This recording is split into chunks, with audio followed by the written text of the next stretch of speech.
Hi, I'm Becky Johnson with Sweetheart Quilt Design Company, and we are here in video number 4 in our binding series, 4 out of 8. And today we're going to talk about how to sew your binding on the most traditional way that most quilters do it. And this is a method where we're going to sew the binding on the front with our machine, and then we'll do the back by hand.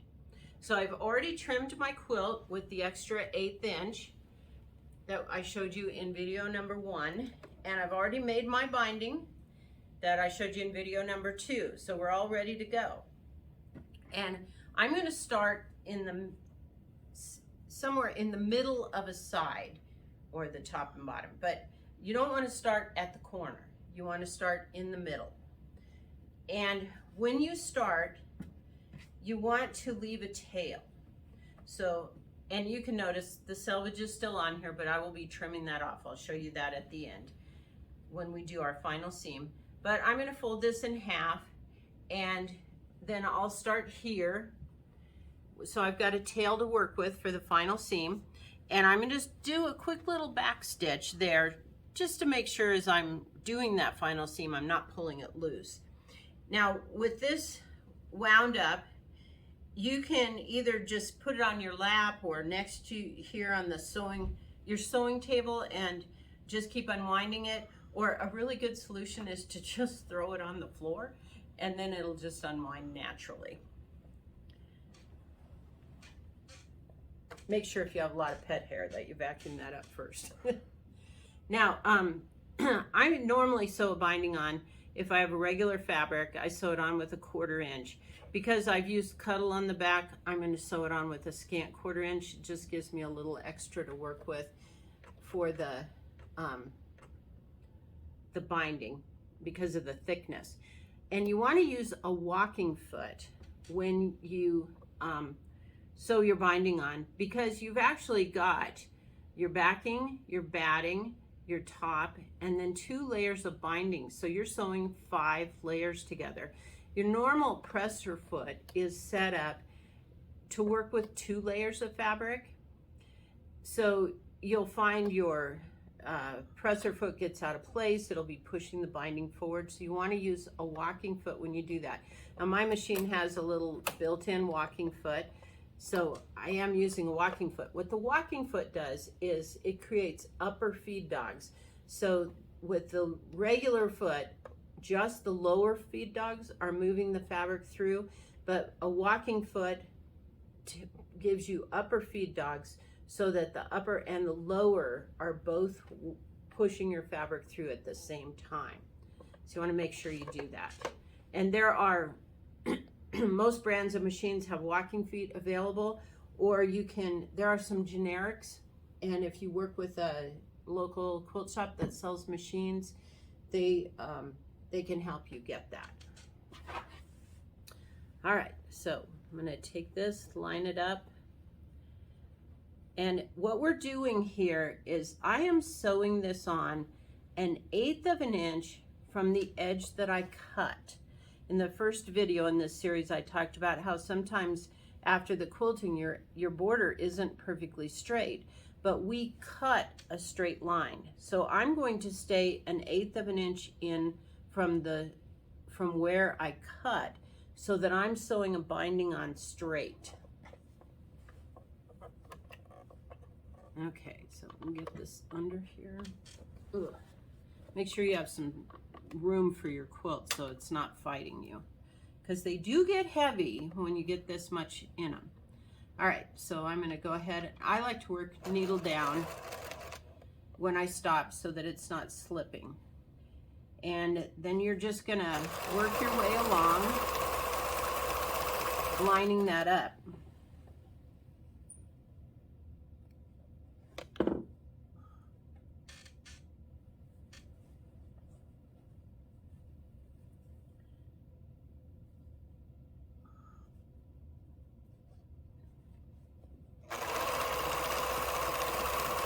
Now, if you happen to have a problem with the top layer of your binding kind of scooching forward, and it'll create sort of a wave effect in your binding, you don't want to keep that going because your binding won't look right when you get done. So what you can do is, if you have a little extra, you can just push it in under your presser foot, and it'll sew a little pleat or a little tuck in there, but that tuck will only be visible on the inside of your binding, not on the outside, and it won't, so no one will notice it. Okay, now we're coming into a corner here. So what you want to do, we want to stop needle down a 1/4 inch in from the edge of the quilt top. So right here is the edge of my stitching, and here's my quilt top that's an 1/8 inch in from there. So I'm going to put a pin in like this. That way when I get there, I know where to stop. So I'm going to come up here, and I'm going to stop right there where the pin is. Then I'm going to rotate my quilt 90 degrees, and I'll just double check it to make sure I'm at about 1/8 inch over here. And I'm going to back up. It takes about 3 or 4 stitches. You want to back up so you're off the binding but still in the quilt top. And then I'm going to take another pin, or that same pin actually. Make sure you use a straight pin when you do this. And I'm putting that pin in so it's parallel to the edge of the quilt top, and make sure you don't stick it through anything but just the binding. And then you lift your presser foot, and you can take it and fold it where this pin is and pull that up to the top here and lay that pin so that it's parallel to the upper edge. And if they're underneath here, you're at a 45-degree angle, which is what you want. And then you can just go ahead and start stitching again. And that's a real easy way to make sure you get that angled correctly.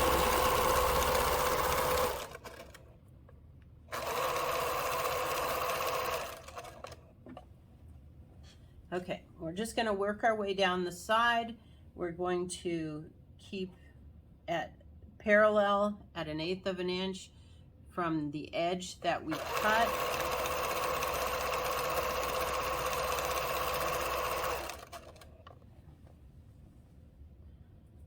You don't really, I have a tendency when I do bindings to put my hand in the back, and you don't really need to do that. I just,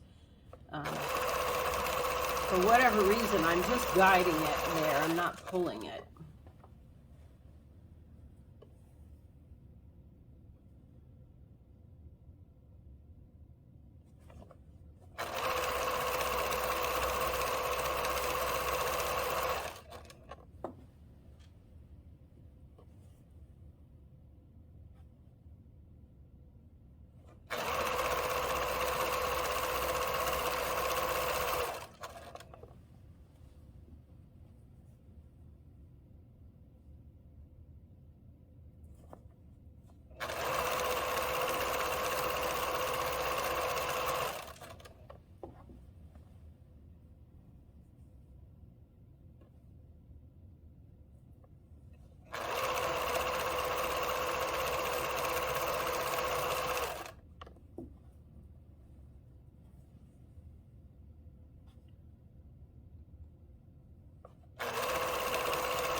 Okay, now we're about to hit another corner.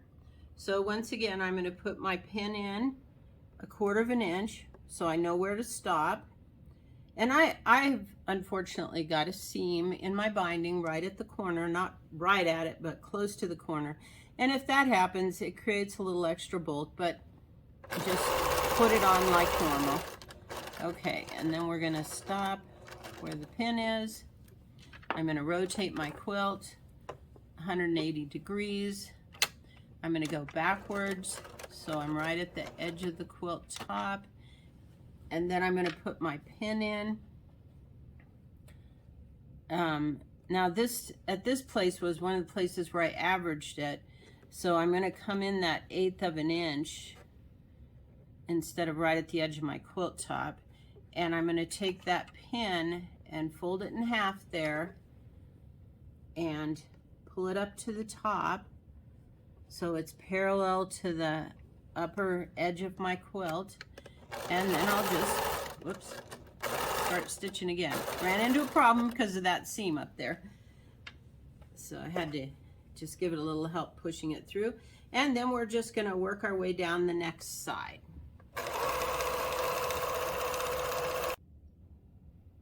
Okay, so now I've stitched almost all the way around. Here's my beginning point, and I'm going to stop about 8 inches before I reach the starting point. So I'm just going to give this a quick back stitch here and then pull it out because we want to do the final seam. So what we're going to do, here's our little tail that we started out with, and we want to cut this off because we need to trim the selvages, but we want to cut it out somewhere about the middle, just past the middle of this gap that we left. So I'm going to go ahead and cut this off, and I try and cut it straight. I don't always manage. Sometimes I have to go back and trim it again. But then I'm going to take this tail that I have from my binding, and if you don't have enough left to do this, grab another 2.5 inch strip. When I first started doing this, I used to use a ruler, but having a ruler in there was just too awkward. So then I'm going to go ahead and lay this across like this, and then I'm going to trim it at the edge of that 2.5 inch strip, but I actually like to come in about 1/16 of an inch. It seems to work better. And I'm going to cut that straight across. Save this for my scrap quilts. And then what we're going to do is we're going to put a diagonal seam in this final piece. So you pick up these two pieces, open them up flat, and you kind of have to scooch the quilt in to give yourself room to do that. And then you just turn one of the pieces a 1/4 turn, so that you're matched up like this. Now, we don't have those selvage edges sticking out anymore to show us where to start and stop.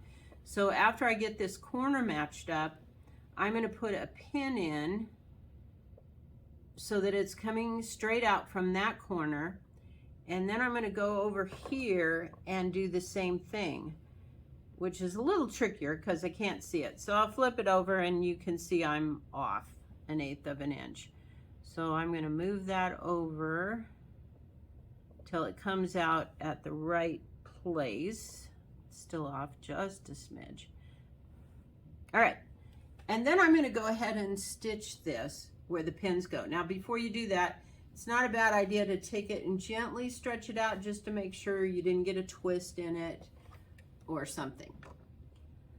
So I'm going to put this in here, and using my pin as my guide of where to start, I'm going to stitch that and stitch just straight across like we did when we put our binding together. All right.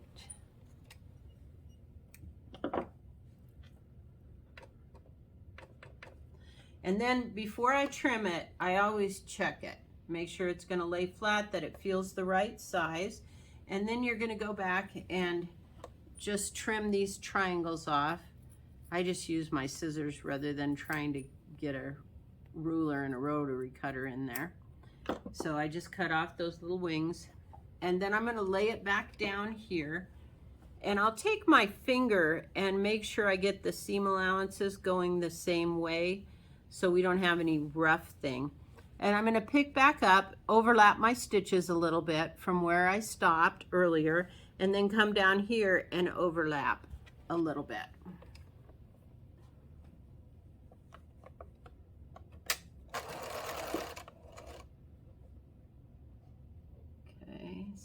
Make sure my seam allowance is in the right place.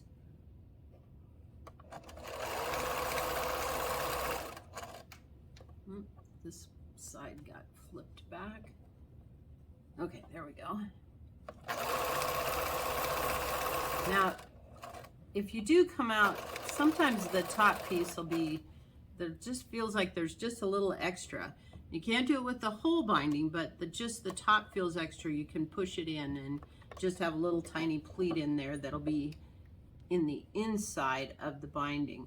And what I mean by that is if there's a little tiny pleat right here, you see as we wrap it around, it won't show.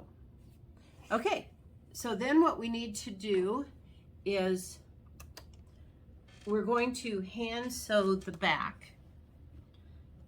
Let me pull this over here away from the machine. And I'm going to start here close to a corner so I can demonstrate that for you. And you want to use a small needle on this. I think this is a size 8, and an 8 is bigger than a 12. But if you use a small needle, then you'll make smaller stitches. So you want to get some thread. The thread is directional, so when you pull it, it wants to be used from the end that came off first. I like to use the cut end for threading, so I'll just pull it all the way through and tie a knot in this end. But what you want to do is, rather than threading the needle, you want to needle the thread. So you can see I have that little tiny piece of thread sticking out, and I'm going to take the needle and, oops, just go over the top of it like this. I'll get it down further. Now, if you have trouble like I'm having trouble, if you get that end messed up, you want to trim it again. But the needle is directional too. They punch that little hole from one side or the other. So if you have any trouble, if you flip your needle over. So there, I got it. And I'm going to pull this all the way through and go ahead and tie a knot in this end so that I'm using the thread directionally. I was amazed when somebody told me about this. And if you use it going the right direction, it won't tangle as much. So we're going to just pull this in. I've just got it gently in there in the seam allowance, so my little tail is in there. And then I'm going to wrap this around so it covers up my stitching line. So we cut 2.5 inches. We folded it in half. That made 1 1/4. We used 1/4 inch of that to sew it on. Then the front is 3/8 of an inch, 1/8 of an inch to go around the side of it, and we have 1/2 inch for the back. So that covers up your stitching line. And then you just want to grab a stitch. You want to use thread that matches your binding for this, because your stitches will be less noticeable. Oh, let me do a quick stitch so this doesn't pull out, and then I'll, okay. You want to do this with the back of the quilt toward you, and then just lay it back so you can work. And the reason for this is when we get to the corner, we're going to stitch it like this and then overlap it. And so you don't want the folds of your binding to be stacked. You want one on one side and one on the other. If you work with the front toward you, you'll get to the corners and you'll have to mess with them to keep from stacking your pieces. So what I'm doing is I'm going through the back of the quilt and then just pulling up one little thread on the front. When you do this, make sure you don't go clear to the front of the quilt. And if there's places like right here where the machine quilting went right there, that's where you're most apt to pick up the front of the quilt. So I always double check, and you can see I put my needle through and there's my needle right there. So if I don't fix that, I'm going to have a little navy blue thread on the back. Okay, I got it back out of that. So that's when you are most apt to do that, is when the quilting threads because it bonds those pieces tightly together, the top and the batting and the backing. And that's when you're most apt to do that.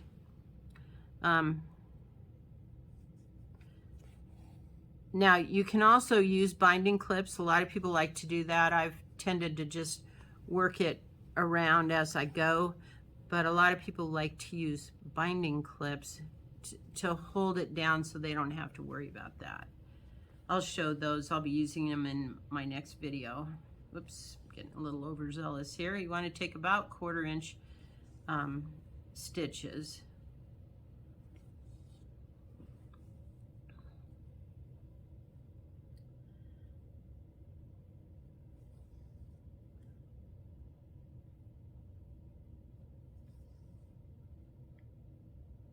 Okay, now we're pulling into a corner here. So what I like to do at the corner is I'll stop stitching right at where I stitched my binding on. I can see that seam, and then I'll do an extra stitch just to hold that in place. Then I'm going to take this and lay it over so that I'm satisfied with how it looks at a 45-degree angle. And I'm going to take a stitch there and just a couple to hold it. Now we want to stitch down this binding piece because this is the most vulnerable part of your binding as far as fraying. So what I'm doing is just working my way up, and I'm just doing about 1/8 of an inch between stitches. And I'll get up here to the corner where it's folded over. And then what I'll do is I'll poke straight through and come out on the front side, and then work my way back down the front side like this. Sorry, with the navy blue thread it's a little harder to see. And then after I get down there, I'll just poke back through to the back again.